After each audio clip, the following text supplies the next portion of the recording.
গত 28শে ফেব্রুয়ারি শনিবার পশ্চিমবঙ্গে এসআইআর-এর ফাইনাল ভোটার লিস্টে শুনানিতে অনুপস্থিত থাকা বা নোটিশ না পাওয়ার অভিযোগে যাদের নাম বাতিল হয়েছিল সেই রকম প্রায় 6 লক্ষ ভোটারকে ফের সুযোগ দিচ্ছে নির্বাচন কমিশন। কমিশন সূত্রে খবর, এই ধরনের ভোটাররা শুনানিতে নোটিশ হয় গ্রহণ করেননি অথবা নোটিশ পেয়েও হাজির হননি বলে তাদের নাম ভোটার লিস্টে তোলেননি সংশ্লিষ্ট ইআরও বা এইআরওরা।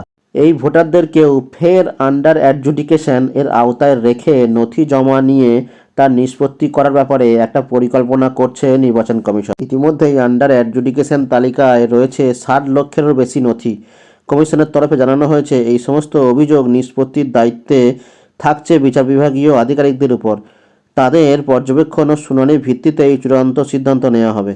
যদিও এই মুহূর্তে যারা অ্যাডজুডিকেশন তালিকায় রয়েছেন তাদের সঙ্গে এই 6 লক্ষ ভোটারের ফারাক হলো, এরা যেহেতু শুনানিতে হাজিরই হননি তাই এদের নথি ইআরও বা এইআরওর কাছে নেই। ফলে তাদের আবার হিয়ারিংয়ে ডেকে নথি জমা নেওয়া হবে কি না সেটা খতিয়ে দেখা হচ্ছে।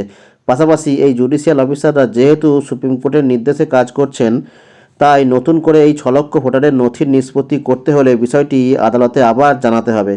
তবে এত বিপুল সংখ্যক অ্যাডজুডিকেশন এর আওতাভুক্ত ভোটারের ভাগ্য বিধানসভা নির্বাচনের আগেই নির্ধারিত হবে কিনা এটাই কিন্তু লাখ টাকার প্রশ্ন। তবে ভোটের আগে তালিকা নিয়ে স্বচ্ছতা ও নির্ভুলতা বজায় রাখতে কমিশনের এই পদক্ষেপ গুরুত্বপূর্ণ বলেই মনে করছে প্রশাসনিক মহল। ফলে বাদ পড়া ভোটারদের একাংশের কাছে নতুন করে আশার আলো সঞ্চার হয়েছে কমিশনের এই উদ্যোগে। ধন্যবাদ।